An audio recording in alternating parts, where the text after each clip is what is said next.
ఓం నమ శివాయ శ్రీమాత్రే నమః. మిత్రులకి శ్రేయభిలాషులకి అలాగే నన్ను ఇంతగా ఆదరిస్తున్న యూట్యూబ్ ప్రేక్షకులందరికీ కూడా పేరు పేరు ధన్యవాదాలు. మిత్రులారా, మీ అందరికీ పరాదేవత ఎల్లవేళలా మీతో ఉండి మీ మనోవాంఛ నెరవేర్చాలని మనస్ఫూర్తిగా కోరుకుంటున్నాను.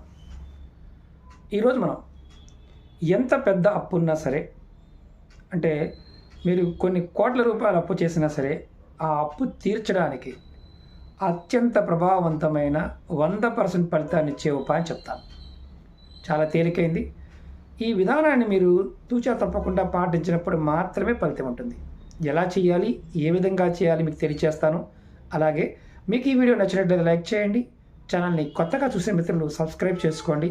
పక్కనే ఉన్న గంట సింబల్ని యాక్టివేట్ చేసుకొని 10 మంది మిత్రులకు షేర్ చేయండి. ఎందుకంటే ఇలాంటి ఉపాయాలని మీ ఫేస్బుక్లో కావచ్చు, అలాగే వాట్సాప్ గ్రూపుల్లో కావచ్చు, ఇవి షేర్ చేయడం వల్ల ఇలా అప్పులు పాలైపోయి అప్పులు తీర్చలేక ఇబ్బంది పడుతున్న వారు ఎవరైనా సరే ఖచ్చితంగా అప్పులు తీర్చగలిగే మార్గాన్ని తెలుసుకోగలుగుతారు. ఈ ఉపాయం 100% ఫలితాన్ని ఇస్తుంది. చాలామంది మిత్రులు, అక్క చెల్లెలు రెగ్యులర్గా అడిగింది ఏంటంటే, మహమ్మారి వచ్చిన తర్వాత, అంటే ఏదైతే కోవిడ్ వచ్చింది, కోవిడ్ తర్వాత అప్పులైపోయాము, అనారోగ్య పాలయ్యాము, ఆస్తులు అమ్ముకోవాల్సి వచ్చింది, వ్యాపారం సరిగా సాగడం లేదు, దాని గురించి అప్పు చేశాము, అలాగే పిల్లల చదువు గురించి చేశాము, వ్యవసాయం కలిసి రాలేదు, వ్యవసాయంలో నష్టం వచ్చింది, ఇలా రకరకాల కారణాల చేత ఇబ్బడిముడిగా అప్పులు అయిపోయాయి. వీటి నుంచి బయటపడాలి అని చాలామంది అడిగారు. మనం అంతకుముందు వీడియోలో ఇచ్చిన అప్పులు రావడానికి కూడా చాలా ఉపాయాలు, ఎంజిన్ నెంబర్స్ చెప్పుకున్నాము, తాంత్రిక ఉపాయాలు చెప్పుకున్నాము, ఏదైతే పూజ చేస్తే అప్పులు తీరుతాయో చాలా విషయాలు చెప్పుకున్నాం. ఈ ఉపాయం చాలా అత్యంత తేలికైన, ప్రభావవంతమైన, 100% ఫలితం ఇస్తుంది. ఎలా చేయాలో చెప్తాను. ఒకటి మాత్రం గుర్తుంచుకోండి, ఈ ఉపాయాన్ని శుక్రవారం నాడు మొదలు పెట్టాలి. అలాగే ఈ ఉపాయానికి కావాల్సిన పదార్థం కల్లుప్పు, దొడ్డుప్పు, రాతిప్పు, సీవు, అంటే సముద్రపు సాల్ట్, రకరకాల పేరుతో పిలుస్తాం కదా, దీన్ని తెచ్చుకోవాలి. అలాగే ఈ ఉపాయానికి మట్టి పళ్ళెం కానీ, అంటే మనకి కుండ కాదు, పళ్ళెం కానీ, అలాగే ఇత్తడిది కానీ, వెండిది కానీ, కాపర్ది కానీ, ఈ 4లో వాడాలి. స్టీల్, ప్లాస్టిక్ వాడకూడదు, అది మాత్రం గుర్తుంచుకోండి. అలాగే ఒక క్లాత్ కూడా కావాలి. అలాగే ఒక కుండ, మట్టి కుండ అయినా కావాలి. ఈ ఉపాయానికి ఎలా చేయాలో చెప్తాను. ముందుగా మీరు ఏం చేస్తారంటే, కల్లుప్పు తెచ్చుకోండి. కల్లుప్పు తెచ్చుకొని దాన్ని మెత్తగా మిక్సీ పట్టేయండి, పౌడర్ లాగా. మామూలుగా మెత్తటి ఉప్పు ఎలా ఉంటుందో అలా పట్టుకోండి. మనకి ఒకవేళ కల్లుప్పు దొరకడం లేదు, మేము విదేశాల్లో ఉన్నాం గురువుగారు, మాకు కల్లుప్పు దొరకదు అనుకునేవారు మీరు మెత్తటి ఉప్పును వాడుకోవచ్చు. కానీ ఒకటి గుర్తుంచుకోండి, దీనికి కల్లుప్పుతో చేస్తేనే మంచిది, ఫలితం బాగుంటుంది. అంటే కల్లుప్పుని మెత్తగా చేసుకోవాలి. మెత్తగా చేసి మిక్సీలో పట్టుకోండి. మిక్సీ పట్టేస్తే మెత్తగా అవుతుంది. లేదు మనకి కల్లుప్పులోనే కొన్ని మార్కెట్లు, సూపర్ మార్కెట్లో బాగా లావుగా కాకుండా సన్నగా ఉండే ఉప్పు కూడా దొరుకుతుంది. అంటే చిప్స్ లాగా ఉంటుంది, మన పంచదార లాగా ఉంటుంది. మరీ మన అంటే మామూలుగా రెగ్యులర్గా కూరల్లో వేసేది మరీ పలచగా ఉంటుంది. అలా కాకుండా మీరు తెచ్చుకొని దీన్ని దంచినా కానీ, లేకపోతే మిక్సీలో పెట్టినా కానీ అవుతుంది. ఒక 1/2 కేజీ అనేది పర్వాలేదు, 1/2 కేజీ పర్వాలేదు. మీ దగ్గర ఉన్న ఇత్తడి ప్లేట్ కానీ, కాపర్ ప్లేట్, అంటే రాగిది కానీ, ఇత్తడిది కానీ, లేదా మట్టి మూకుడు అయినా పర్వాలేదు. అంటే ఒక ప్లేట్ పెద్దగా ఉండాలి. ఒక 1/2 కేజీ కానీ 1/2 కేజీ పట్టే విధంగానే ఉండాలి.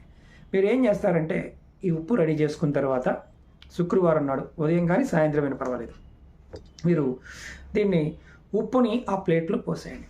పోసిన తర్వాత దేవుడి దగ్గర ఎదురుగా కాకుండా పక్కకు పెట్టుకోండి. మీరు దేవుడి దగ్గర కులదైవం కానీ, ఇష్టదైవం కానీ, మీకు ఏ అవకాశం ఉన్నా మీరు ఎక్కడైతే పూజ చేస్తారో అక్కడ, అంటే నాకేమి పూజా గది లేదండి అనేవారు కూడా, మీరు ఎక్కడైతే నిలబడి నమస్కారం చేసుకుంటారో, ఎక్కడైతే ఒక పటం పెట్టుకుంటారు కదా, అక్కడ మాత్రమే పెట్టండి, పక్కన పెట్టండి. అంటే ఎదురుగా ఒక పక్కన పెట్టండి. తర్వాత దేవుడికి, మీ ఇష్టదైవానికి, కులదైవానికి మీరు ఎలాగైనా పర్వాలేదు, అంటే అక్కడ ఎవరైనా పర్వాలేదు, ముందు దీపారాధన చేయండి. సాంబ్రాణి బుల్ల ధూపం చూపించండి. కొంచెం నైవేద్యంగా ఏదైనా పెట్టండి. పువ్వులు పెట్టండి. మీ ఇష్టదైవానికి ఆ ఉప్పును అక్కడ పెట్టండి. మామూలుగా పక్కన పెట్టించండి. తర్వాత మీరు ఏం చేస్తారంటే, మీకు ఎంత అప్పు ఉందో, అంటే ఒక లెక్క, ఒక 10 లక్షల అప్పు ఉందనుకోండి, ఆ ఉప్పు మీద మీరు చేత్తో 10 లక్షలు, అంటే 1 0 0 0 0 0 మళ్ళీ 2 0, అంటే 10కి 10 లక్షలకి ఎన్ని సున్నాలు అంటే అన్ని సున్నాలు, అట్లా అంకెని ఉప్పు మీద రాయాలి. మీ చేత్తో రాయాలి, ఉప్పు మీద రాయాలి. అలా ₹1,00,00,000 రాయొచ్చు. మొత్తం మీకున్న అప్పులు ఎంతైతే ఉన్నాయో అంత అప్పులు సంఖ్య వేయండి అక్కడ ఆ ఉప్పు మీద. వేసిన తర్వాత పక్కనే పెట్టండి. కానీ ఆ ఉప్పు ఈ పెట్టిన ప్లేట్ని కానీ ఏదైతే మనం మట్టి పాత్రలో పెట్టినా, ఇతర దాంట్లో పెట్టినా, వెండి దాంట్లో పెట్టినా, కాపర్ దాంట్లో పెట్టినా దాన్ని మాత్రం కదపకూడదు. అది అక్కడే ఉంచాలి. రెండవ రోజు అంటే తెల్లవారి తర్వాత మళ్ళీ సేమ్ అలాగే మీరు ఆ పాత్రని కదపకుండా అక్కడే ఉంచి మీరు పొద్దున్నే మళ్ళీ స్నానం చేసి దీపారాధన చేయండి. దీపారాధన, సాంబ్రాణి ధూపం చూపించడం, నిత్య పూజ, సేమ్ నిత్య పూజ, కొంచెం నైవేద్యం పెట్టడం. ఇలా చేసిన తర్వాత మీరు ఆ ఉప్పును ఒక్కసారి పరిశీలించండి. ఆ ఉప్పు మీద మీరు రాసిన అంకె చెరిగిపోయిందా, అలాగే ఉందా? ఒకవేళ ఉప్పు మీద అంకె అలాగే ఉంటే ఇబ్బంది ఏమీ లేదు. ఒకవేళ ఉప్పు కనుక చెరిగిపోయింది అంటే మీరు రాసినది ఆటోమేటిక్గా చెరిగిపోయింది, డిస్టర్బ్ అయ్యింది అంటే మీకు ఖచ్చితంగా గ్రహదోషం ఉందని అర్థం. అలా చెరగలేదు, బాగానే ఉంది అయితే అప్పుడు ఏం చేస్తారంటే ఒక మట్టి కుండ తెచ్చుకోండి. ఆ ఉప్పు పట్టే సైజు మట్టి కుండ తెచ్చుకోండి. అది కూడా ముందే కొనుక్కొచ్చుకోండి, ఇబ్బంది ఏం లేదు. దానిలో మీరు ఏం చేస్తారంటే ఏదైతే ఉప్పు ఉందో అక్కడ ప్లేట్లో ఉన్న ఉప్పుని ఆ కుండలో పోసేయండి. పోసి దాని మీద క్లాత్ కట్టండి. రెండవ రోజు మార్నింగ్ క్లాత్ కట్టండి.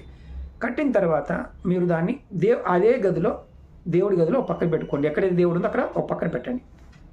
తర్వాత కరెక్ట్గా అంటే మొదటి రోజు నుంచి 11వ రోజు వరకు కరెక్ట్గా 11 రోజులు పూర్తయిన తర్వాత ఆ మట్టి కుండతో పాటు మీరు డైరెక్ట్గా ఆ ఉప్పుని తీసుకుని వెళ్ళి ఎక్కడైనా పారే నదిలో కానీ పారే కాలువలో కానీ మాత్రమే వాటిని వదలాలి. వదిలేటప్పుడు మీరు ఏమనుకోవాలంటే ఈ ఉప్పు ఎలాగైతే నీళ్ళలో కరుగుతుందో నా అప్పులు కూడా అలాగే తీరిపోవాలి అని మనసులో నమస్కారం చేసుకొని అనుకోవాలి.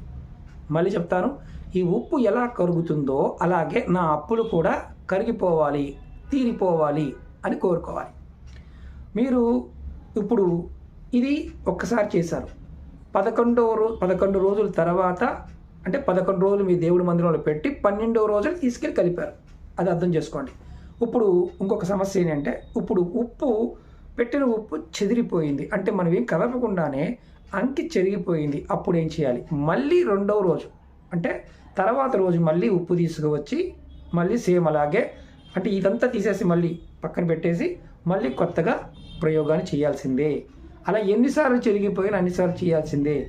ఒకటి, ఈ ప్రయోగం చేసే ముందు మీరు కోరుకోవాల్సింది ఏంటంటే అంటే మొట్టమొదటిసారిగా దేవుడికి నమస్కారం చేసుకుంటారు కదా, ధనదక్షిణామూర్తిని తలుచుకొని నా అప్పులు తీరిపోవాలని కోరుకోవడం, అలాగే లక్ష్మీదేవిని తలుచుకొని నా అప్పులు తీరిపోవాలని మనస్ఫూర్తిగా కోరుకొని ఆ సంఖ్య రాయండి.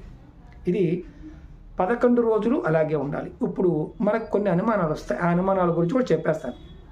గురువుగారు ఈరోజు పెట్టాను, తర్వాత నాకు నెలసరి వచ్చింది, 11 రోజుల మధ్యలో గ్యాప్ వచ్చింది, అప్పుడు నా పరిస్థితి ఏంటి? అప్పుడు నేను చేయకూడదు కదా. మీరు మొదటి రోజు చేశారు, రెండవ రోజు మూట కట్టారు, మూడవ రోజు అదే రోజు మీకు నెలసరి వచ్చింది అనుకోండి, మీరు దాన్ని అండుకోరు కాబట్టి ఎలాంటి ఇబ్బంది లేదు. 11 రోజుల తర్వాత దాన్ని నీళ్ళలో కలపాలి. ఇది ఇంట్లో ఉన్న మగవాళ్ళైనా చేయవచ్చు, ఆడవాళ్ళైనా చేయవచ్చు, ఎవరైనా కుటుంబం కోసం చేయవచ్చు. అంటే స్నేహితుల కోసం మాత్రం చేయకూడదు, కుటుంబ సభ్యుల కోసం మాత్రం ఎవరైనా ఈ ఉపాయాన్ని చేయవచ్చు, అప్పు ఉన్నవాళ్ళు. ఇది మొదటి పాయింట్. రెండోది, ఎవరు చేయకూడదు అంటే ఎలాంటి సందర్భంలో చేయకూడదు? నెలసరి ఉన్నవారు ఈ ఉపాయం చేయకూడదు. కుటుంబంలో ఎవరైనా నెలసరి ఉంది, మా పూజాగతి సపరేట్గా ఉంది, వాళ్ళు చేసుకోవచ్చు, ఎలాంటి ఇబ్బంది లేదు. కుటుంబ పెద్దైనా చేయవచ్చు, తల్లైనా చేయవచ్చు, పిల్లలైనా చేయవచ్చు. అప్పు చేసిన వారు ఎవరైనా చేయవచ్చు, ఆ కుటుంబం కోసం కూడా ఎవరైనా చేయవచ్చు. కానీ ఇక్కడ ముఖ్యమైన విషయం ఏంటంటే నది లేకుండా ఈ ఉపాయం చేయడానికి లేదు. అంటే కాలువ కానీ నది కానీ, మీరు ఒకవేళ నాకు నది లేదండి నా దగ్గరలో అంటే దూరంగా నది ఉన్న ఆ రోజున వెళ్ళి అది కలిపి రావాలి. అలా కలుపుకునే అవకాశం ఉండి ప్రయత్నం చేయండి. Point number 2. పాయింట్ నెంబర్ 3, ఇప్పుడు ఇంట్లో ఎవరైనా మరణించి ఉన్నారు, పెద్ద కర్మ అవ్వలేదు అంటే చనిపోయిన తర్వాత మనం 11వ రోజున 13వ రోజున కర్మ పెట్టుకుంటాం. 9, 11, 13 పెట్టుకుంటాం. ఆ కర్మ అయిపోయిన తర్వాత ఇది చేసుకోవచ్చు. అంటే కొంతమంది దేవుడి దగ్గర దీపారాధన చేయకూడదు కదా గురువు గారు, మాకు పంతులు గారు చెప్పారు అంటే అది మీ ఇష్టం. ఎందుకంటే చనిపోయిన వారింట్లో కర్మ అయిపోయిన తర్వాత నిత్యం ఆ సంవత్సరం మొత్తం కూడా దీపారాధన చేయమని శాస్త్రం చెప్తుంది. ఎందుకంటే ఆ ఇంట్లో ఉన్న ఆత్మ ఎవరైతే మరణించారో వారి ఆత్మ శాంతి చేకూరడం కోసం ఈ ఉపాయం అనేది మీకు 100% ఫలితమిస్తుంది. ఎటువంటి ఎంత పెద్ద అప్పు ఉన్నా సరే అది మీకు ఖచ్చితంగా తీరిపోయే అవకాశం ఇది కలగజేస్తుంది.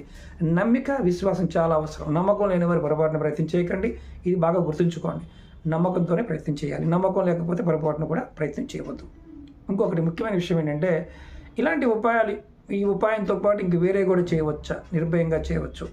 అలాగే చాలామంది అడుగుతున్నారు, సమస్యల గురించి మాట్లాడుతున్నారు, అడుగుతూ ఉన్నారు. మన ఛానల్లో ఉన్న ప్లేలిస్ట్లోకి వెళ్ళండి, నెంబర్ ఆఫ్ వీడియోస్ ఉన్నాయి. అలాగే మన ఛానల్ డిస్క్రిప్షన్లోనే మన వేరే ఛానల్ లింక్స్ కూడా ఇచ్చాను. వాటిల్లో మీరు ఏంటంటే అందులో కూడా వీడియోస్ ఉంటాయి. ప్రతిరోజు వచ్చే అంటే కొత్తగా వీడియోలు పెడుతూ ఉంటాం, పాత వీడియోలు కూడా రెగ్యులర్గా షేర్ చేస్తూ ఉంటాం దాంట్లో. అలాగే మీరు గుర్తుంచుకోవాల్సింది ఏంటంటే, ఏదైనా చేస్తున్నప్పుడు ఈ ఉపాయం చేస్తూ ఇంకొక ఉపాయం చేయొద్దు అంటే చేయవద్దు. అంతేగాని లేకపోతే ఆ మాట ఆ వీడియోలో చెప్పలేదు అంటే ఎన్ని ఉపాయాలైనా చేయవచ్చు. ఇది గుర్తుంచుకోండి. ఓకే మిత్రులారా, మీకు ఈ వీడియో నచ్చినట్లయితే లైక్ చేయండి, ఛానల్ని సబ్స్క్రైబ్ చేసుకోండి. 10 మంది మిత్రులకి ఎవరైతే సమస్యలతో బాధపడుతున్నారో మీ ఫేస్బుక్ అలాగే వాట్సాప్ గ్రూపులో షేర్ చేయండి. అలాగే ఎవరైనా సరే రెగ్యులర్గా మనతో టచ్లో ఉండాలనుకునేవారు, నేను చేసే ప్రతి వీడియో మీకు ప్రతిరోజు రావాలనుకునేవారు, మన వాట్సాప్ గ్రూప్ కూడా ఉంది, ఫేస్బుక్ గ్రూప్ కూడా ఉంది. వీడియో డిస్క్రిప్షన్లో గ్రూప్ లింకులు కూడా ఇచ్చాను. వాటిలో మీరు డైరెక్ట్గా జాయిన్ కావచ్చు. ఓం నమః శివాయ. శ్రీమాత్రే నమః.